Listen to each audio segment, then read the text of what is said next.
In the headline, INEC counters Binani, says electoral officers didn't hold meeting with Fintiri. Kaduna State government says bandits killed 214, kidnapped 746 in 3 months. Plans on the way to evacuate Nigerians trapped in Sudan. And on the international scene, Sudan ceasefire breaks down as death toll nears 300. Hello and welcome to Trust TV News Update. I am Sumaya Abubakar.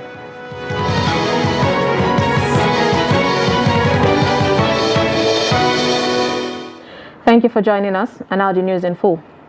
The Independent National Electoral Commission, INEC, has tackled the governorship candidate of the All Progressive Congress, APC, in Adamawa State, Aishatu Binani Dahiru, over claims that electoral officials colluded with the incumbent governor and candidate of the People's Democratic Party, PDP, Ahmadu Fintiri. In a statement on Thursday, INEC National Commissioner Festus Okoye said the insinuation by Binani are fabrications and mischievous. Binani, who has since approached the court to challenge the victory of Fintiri, had in a statement on Tuesday claimed that some INEC national officers from Abuja held a night meeting in Adamawa State Government House. Okoye further stated Adamawa was not in any way targeted in the deployment of the national commissioners and other officials. INEC advised the public to discountenance these insinuations as nothing more than a claptrap. Zamfara State Governor-elect Dauda Lawal has constituted a 60-member transition committee to plan for the May 29th handover from the outgoing administration of Governor Bello Muhammad. The governor-elect, in a statement signed by Suleiman Idris on Wednesday, disclosed that the committee is charged with the responsibility of liaising with the outgoing administration of Governor Bello Muhammad ahead of the May 29th swearing-in of the new government. The former Inspector General of Police, Muhammad Abubakar, will chair the committee, while Hamza Muhammad will serve as secretary. The committee's primary task is to develop a clear framework of liaison with establishing a clear channel of formal communication with the outgoing administration for a smooth transition. In security, the Kaduna State government has said that fewer than 214 persons were killed because of attacks by terrorists, communal clashes and reprisals across the state from January to March 2023. This was disclosed by the State's Commissioner of Internal Security and Home Affairs, Samuel Aruan, in the first quarter of 2023 security report he presented to the State Security Council. Aruan explained that 196 males, 14 females, and 4 minors were killed, while 746 citizens were kidnapped during the period under review. He also said that Kaduna Central Senatorial District remains top on the list with 115 deaths. Receiving the report, Governor Nasir El-Rufai appealed to the federal government to escalate security operations across the 7 frontline states of the Northwest and Niger states within the coming weeks, adding that the state governments alone were unable to handle the problem. The operation, the governor noted, would prevent the creation of a dangerous lull for criminal outlaws to exploit, especially during the period of transition from one administration to another. He also reiterated the commitment of the Kaduna State government in improving security as well as securing the lives and properties of residents of the state. Meanwhile, the Anambra State Command of the Nigeria Security and Civil Defense Corps, NSCDC, says it has mobilized 877 officers and men of the command for the 2023 Salah celebration in the state. The public relation officer of the command, Okadibu Edwin, who disclosed this on Thursday in Akwa, said that the deployment was to ensure safety and security of lives and property during the celebration. According to him, the state commandant Isidore Chikere has also assured the public of their safety in line with the order of Dr. Ahmed Abubakar Audi, the Commandant General of NSCDC, for state commands to beef up security before, during and beyond the festive period. Okadibu said the officers will be deployed to enhance physical presence through mobile and foot patrol to specific areas of conveyance, such as major thoroughfares, transportation hubs, commercial areas, and places of worships. He urged the public to cooperate with the NSCDC and other security agencies to ensure effective security all through the celebrations. The Nasarawa State Police Command has arrested 27 suspects over alleged kidnapping, armed robbery, and cattle rustlers in different parts of the state. Public Relations Officer of the command, Ramhan Nansel, made this known while parading the suspects in Lafia. Abubakar Abdullahi sent in this report and it's presented to you. Parading the suspects before journalists, the command's Public Relations Officer, Ramhan Nansel, said some of the kidnapping suspects are known faces in some communities, adding that several complaints have been lodged against them until their eventual arrest.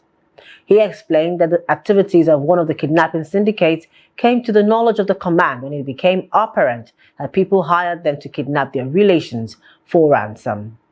On the 10th of April 2023, at about 0800 hours, the police command, in its bid to stem the tide of kidnapping at Nasarawa, Igon and environs, carried out a joint operation in collaboration with the military personnel and vigilante group at Alogani and Igon Hills, where 4 kidnapped victims were rescued unhurt and 6 suspected kidnappers were arrested. He further said the notorious kidnapper, Shoaibu Muhammad, also known as Chidawa, that has been on the wanted list of the command, also fell in the command's net. Based on actionable intelligence, one Dahi Rusani, a male of Duma, local government area of the state, was arrested for hiring the same syndicate that was hired to perpetrate the kidnapping at Popsy Filling Station in Madar Station, to kidnap his brother-in-law. The PPRO said other suspects arrested by the command in addition to the kidnappers were 5 armed robbers and 2 cattle rustlers, while arms and ammunition were recovered from them.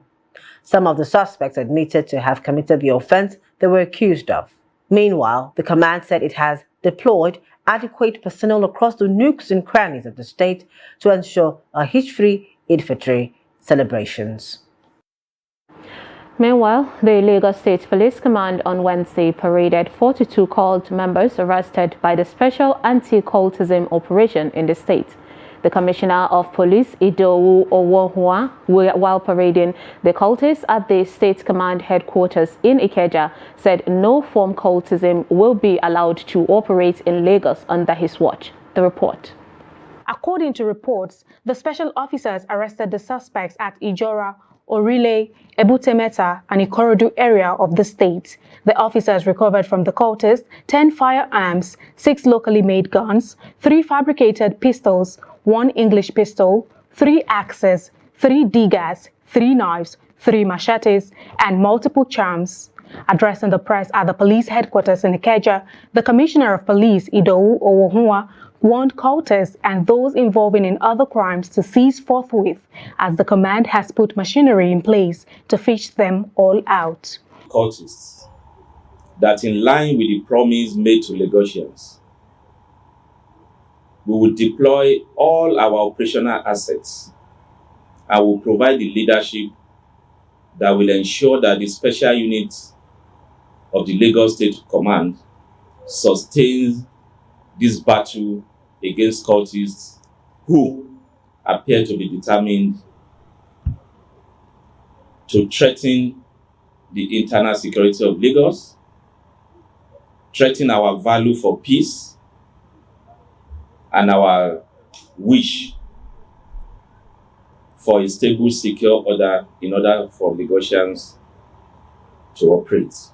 The Commissioner further assured Lagosians that cultists would not be allowed to operate in the state in any guise, vowing that those who try will have Lagos State Command and the law to contend with. Reassure Lagosians that the battle to rid Lagos State of cultists and other dangerous and violent criminals has started.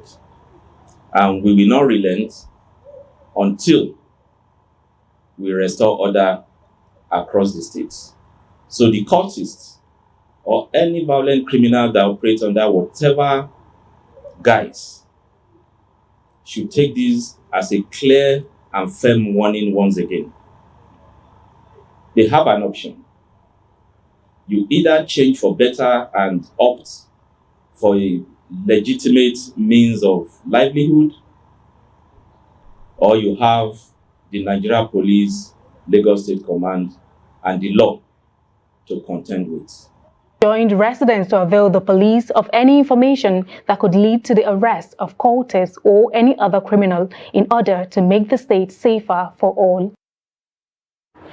The federal government has urged persons with disabilities to stand out and ensure that they are counted in the forthcoming 2023 National Population Census. In a statement by Mbanefo Michaels, media aide to James Lalu, Executive Secretary, National Commission for Persons with Disabilities, Lalu gave the charge while speaking to a town hall meeting with stakeholders organized by the National Population Commission to sensitize the public on the 2023 census. He appealed to PWDs to come out en masse to be counted during the exercise. According to him, the participation of PWDs in the forthcoming population census will give them a sense of belonging. The Executive Secretary also urged parents and guardians to encourage their wards to actively participate in the census to ensure visibility and social inclusions in the scheme of things in the country. No fewer than 467 ad hoc staff of the National Population Commission have staged a peaceful protest demanding their training allowances for over 2 months. The protesters, consisting of trained facilitators and special workers for the forthcoming 2023 National Census in Bauchi State, stormed the Commission's secretariat carrying placards with various inscriptions. Adamu Imam reports. Leader of the protesters, Abbas Adamu, presented the list of the affected staff and their demands to the State Commissioner and explained that their colleagues participated in the training as special workforce and facilitators for the census exercise at the Abubakar Tatari Ali Polytechnic and Abubakar Tafawa Balewa University Bauchi training centers. Payment of the allowances of the trainees was effected about 2 months ago. Some got their payment, others did not. However, at the time of the protest, they were lucky that some management staff of the commission were on their way out. Before they could make their way out of the premises, the ad hoc staff quickly blocked and barricaded the entrance of the commission with motorcycles until they were addressed properly. One of the directors at the commission received their complaint and assured that he will deliver the message to the appropriate authority. Since so many persons here that came to me personally and in group, and we discussed this. I'm so surprised that probably they were not satisfied with the efforts my honorable commissioner has been making, and that's why they had to come themselves. But I want to thank them for being very civil in the way they are agitating for what they perceive is their rights. I'm going to channel your complaints to the appropriate authorities, and that you can be sure. Hudu also expressed dismay that some of the protesters had met him individually on the same matter, but still went ahead to join the protest even after their discussion. Adam Imam, Trust TV News, Bauchi. You're watching News Update on Trust TV. Coming up, we'll take a look at traumatic experiences shared by demolition exercise victims. Details on this and more after the break. Stay with us. Good morning, Nigeria. Year after year, they have informed, educated, and entertained us. When you needed information, knowledge, or an escape. From generation to generation, the Nigerian broadcasting industry has worked tirelessly to serve you. And now, this service will finally be recognized. Come May 17th this year, broadcasters all over Nigeria will gather at a hotel and suites for the maiden edition of the Nigerian Broadcasting Awards, an award ceremony set to reward hard work and excellence in the broadcast media. Voting starts on 20th April and ends on 4th May 2023. Visit www.tnbawards.ng to vote now. They've served and they're still serving. It's time we say thank you. This award is organized by the Broadcasting Organizations of Nigeria, Bonn.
Trust TV, documenting the Nigerian story.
Welcome back. If you're just joining us, this is Trust TV News Update, and here is a recap of our top stories.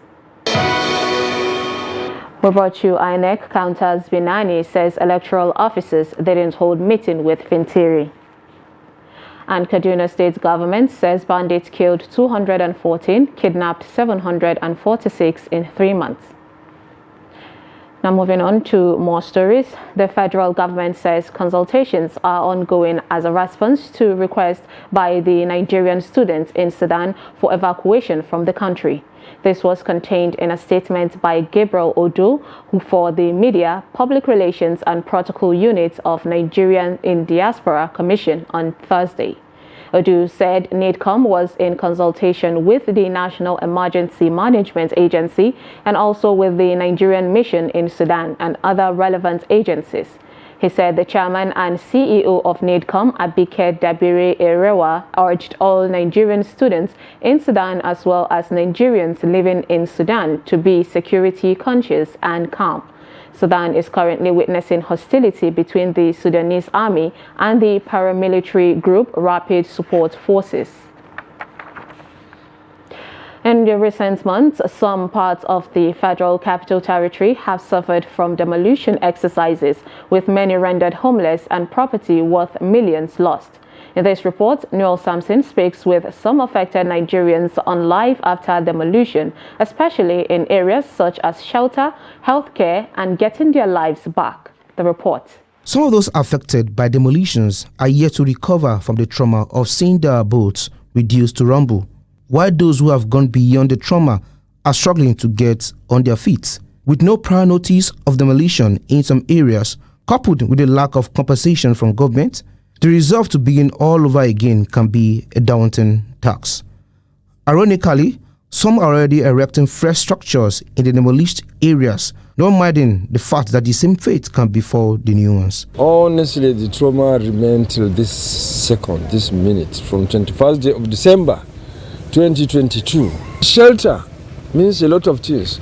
How can you get the wood, even if it is used wood? How do you get the nails, even if it is used nails? If you go in now, you can see so many places now, they have not repaired their bacha. They are just managing they are joining for one bacha, 3 family or 4 family inside. Because it's not raining, it's dry season, so sometimes in the night, they will sleep outside. As I see us now, to pay school fees for my children, they're hard. To get food, they're hard. Both of the house were demolished. Up to now, many of my people were demolished their places now. They don't get anything where they feel repair another house. This is one of the sites that have suffered demolition in Abuja in the past few months. The question now to be asked is that how have they been coping and where have they been sleeping after the demolition?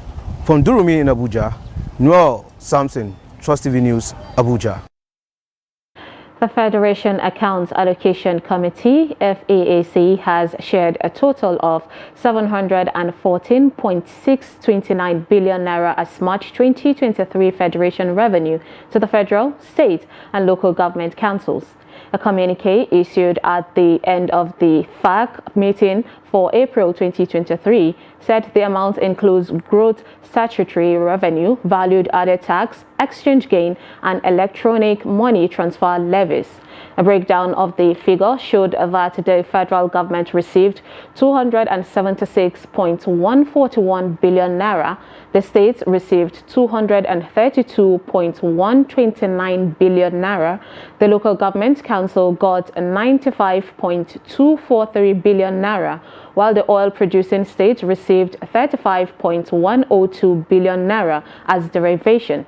The communique added that the gross statutory revenue of 638.673 billion naira was received for March 2023, while the gross revenue available from the value-added tax, that's VAT, was 218.786 billion naira.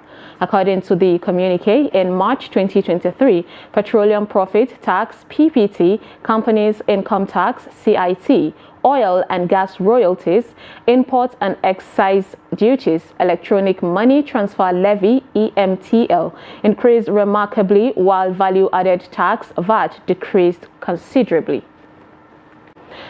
And now from the international scene, a new ceasefire attempt between Sudanese troops and paramilitary forces in Khartoum has so far been unsuccessful, heightening concern over diminishing food provisions and a breakdown of essential medical services. Thousands of residents have fled the capital, Khartoum, so have some 320 soldiers who were detained in neighboring Chad.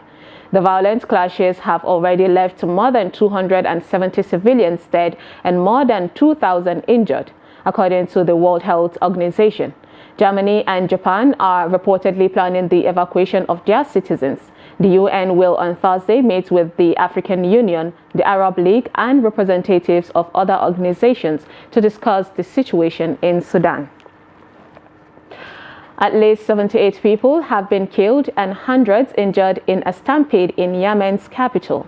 The stampede happened late on Wednesday as hundreds of people crowded into a school in Sana'a in the hope of getting a charitable donation of about $10 that was being handed over by merchants to mark the final days of Ramadan. More than 300 people were hurt and at least 73 of the injured were taken to the Al Thawra hospital in Sana'a, with families rushing to hospitals to try and find their loved ones. And now in sports, the Nigerian Football Federation, NFF, has disclosed that it would constitute boards for the Nigerian Premier Football League, NPFL, the Nigerian National League, NNL, the Nigerian Women Football League, NWFL, and the Nigerian Nationwide League 1, NLO. The Federation, in a communique issued at the end of the Executive Committee meeting, said the new boards would further rejuvenate domestic football. Hence, it will, within the next month, through its governing structure, enthrone best practices as enshrined in the statutes, unveil and constitute of the board. The NFF also said that it has approved a 10-day final campaign program in North Africa for the national under-17 boys team Golden Eaglets, just as it urged the team to work hard to win the African Under-17 Cup of Nations slated for Algeria between April 29th and May 19th, and also secure one of the tickets to the FIFA Under-17 World Cup finals taking place later this year. The NFF expressed dissatisfaction with recent performances of the Super Eagles and the Olympic Eagles under-23 team, while restating the NFF president's position that it would never beg any player to wear the nation's colors. And lastly, the United States and Mexico will bid to co-host, of course, the 2027 Women's World Cup. U.S. Soccer and the Mexican Football Federation announced their plans 1 month before a May 19th deadline set by FIFA for hopeful host nations to formally submit bids. The United States has hosted the Women's World Cup twice before, in 1999 and 2003. While Mexico has never held the tournament, if successful, the tournament will take place 1 year after the 2026 Men's World Cup in the United States, Canada, and Mexico. The host for the 2027 World Cup is expected to be decided at the FIFA Congress in May 2024. The US-Mexico bid will face competition from a joint bid by Belgium, Germany, and the Netherlands, as well as bids from South Africa and Brazil. The US-Mexico announcement comes ahead of this year's Women's World Cup in Australia and New Zealand. And with that, we've come to the end of Trust TV News Updates. Do not forget to follow us across all our social media platforms. I am Sumaya Abubakar. Thanks for watching.